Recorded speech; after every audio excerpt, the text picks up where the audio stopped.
never imagined that the woman who pretended to love my father for 3 years was actually a professional con artist with multiple identities, but discovering her true nature became the key to reclaiming everything she tried to steal from our family. My name is Isabella Thompson, and this is the story of how I exposed my gold-digging stepmother's elaborate fraud and took back the inheritance she thought she had secured through manipulation and deceit. When my father married Victoria Sterling 2 months after meeting her at a charity gala, I knew something wasn't right about their whirlwind romance. But I had no idea just how deep her deception ran until after his sudden death from a heart attack. Victoria had swooped into our lives like a perfectly polished predator, claiming to be a successful real estate investor from California who had moved to Chicago to expand her business portfolio. She was beautiful, charming, and seemed genuinely interested in my father's construction company and our family's history, asking detailed questions about our properties and investments that I now realize were part of her reconnaissance mission to identify our most valuable assets. During the 3 years Victoria was married to my father, I watched her systematically isolate him from longtime friends and business associates while convincing him to make changes to his will and business structure that supposedly would provide better tax advantages and legal protection. She hired expensive lawyers and financial advisors who helped restructure his assets in ways that I didn't understand at the time, but which ultimately positioned her to inherit the majority of his wealth while leaving me with only a small trust fund that wouldn't mature until I turned 30. Victoria was incredibly skilled at presenting these changes as being in everyone's best interest, explaining that the new arrangements would protect the family business from potential lawsuits and ensure that I would receive substantial income without having to worry about managing complex investments.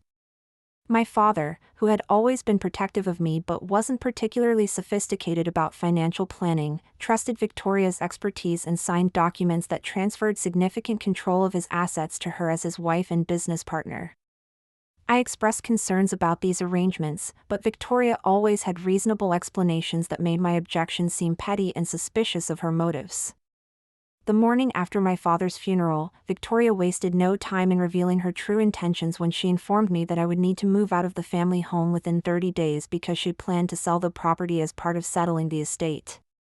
She explained that according to the will my father had updated just 6 months before his death, she inherited the house, the construction business, and most of his investment accounts, while I would receive only the trust fund that wouldn't be accessible for another 6 years. Victoria's demeanor had changed completely from the grieving widow act she had performed during the funeral services, and she now spoke to me with cold efficiency as she outlined her plans to liquidate assets and relocate to Florida where she claimed to have other business interests. When I protested that my father would never have intended to leave me essentially homeless and without access to family money until I was 30, Victoria produced legal documents signed by my father that seemed to support her version of his final wishes.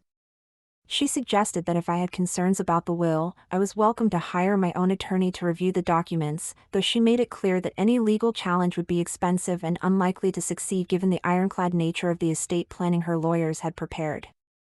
That night, as I sat in my childhood bedroom surrounded by boxes and trying to process the reality that I was about to lose everything my family had built over generations, I decided to do some research into Victoria's background that I should have done years earlier.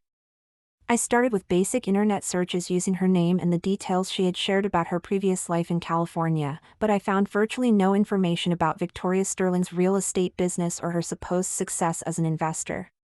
The lack of digital footprint for someone who claimed to be a successful businesswoman in the social media age seemed suspicious, so I hired a private investigator who specialized in background checks and fraud cases. Within a week,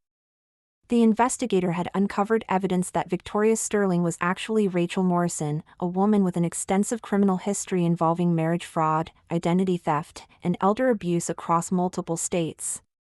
The investigator's report included documentation showing that Rachel had used at least 4 different identities over the past decade, each time targeting wealthy older men who were recently divorced or widowed, marrying them quickly, and then systematically transferring their assets before disappearing or arranging for their deaths to appear accidental or natural.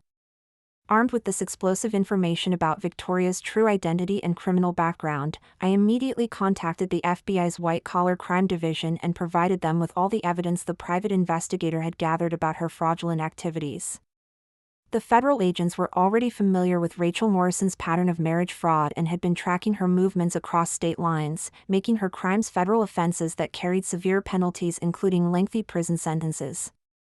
They explained that my father was likely not her first victim to die under suspicious circumstances, and they requested permission to exhume his body for additional forensic testing that might reveal whether his heart attack had been induced through poisoning or other means.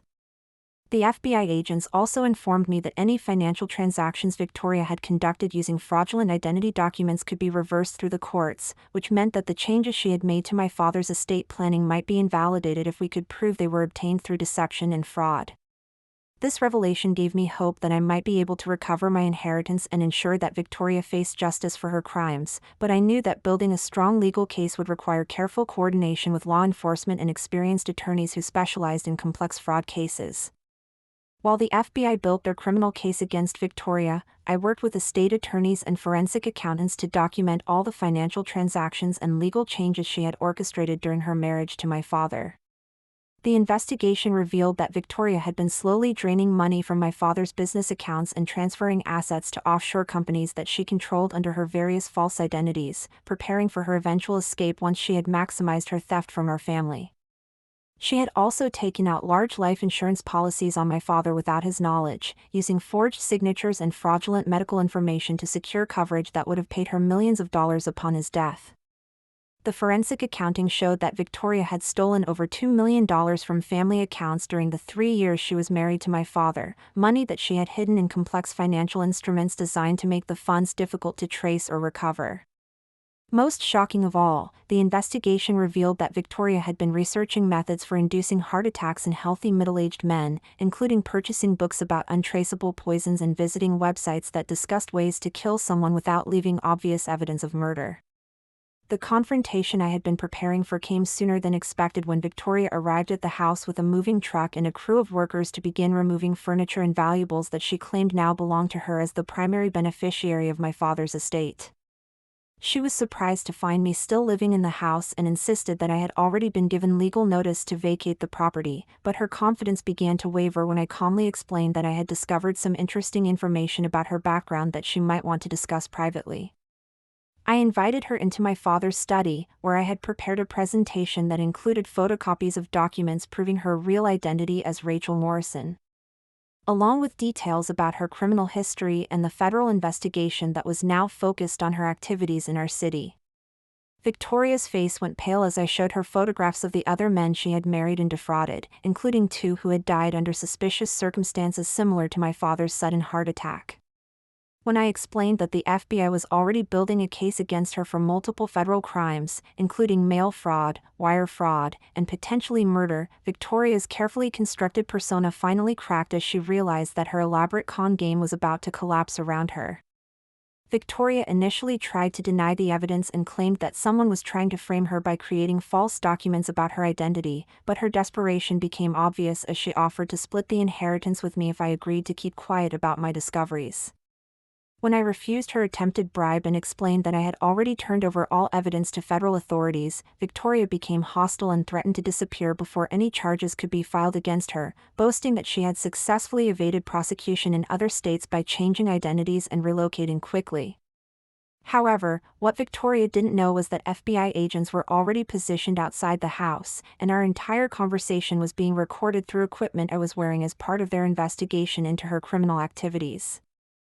When Victoria finally realized that she had walked into a trap and that law enforcement was closing in on her, she attempted to flee through the back door but was immediately arrested by agents who had been waiting for this moment to take her into custody. As the handcuffs clicked around her wrists and agents read her constitutional rights, Victoria looked at me with pure hatred and screamed that I had ruined everything she had worked for, finally revealing the cold calculation and entitlement that had been hidden beneath her fake charm and manufactured grief. The legal process of recovering my family's stolen assets and restoring my rightful inheritance took nearly 2 years of complex litigation, but ultimately resulted in complete vindication and justice for my father's memory and our family's legacy. Victoria, whose real name was confirmed to be Rachel Morrison, was convicted on multiple federal charges including wire fraud, mail fraud, identity theft, and conspiracy to commit murder, receiving a sentence of 25 years in federal prison without the possibility of parole.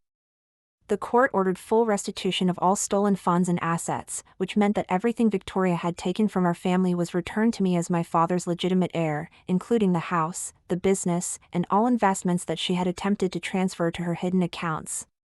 Additional forensic testing revealed that my father had indeed been poisoned with a substance that mimicked the symptoms of a heart attack, providing closure about the circumstances of his death and ensuring that Victoria faced additional charges for first-degree murder.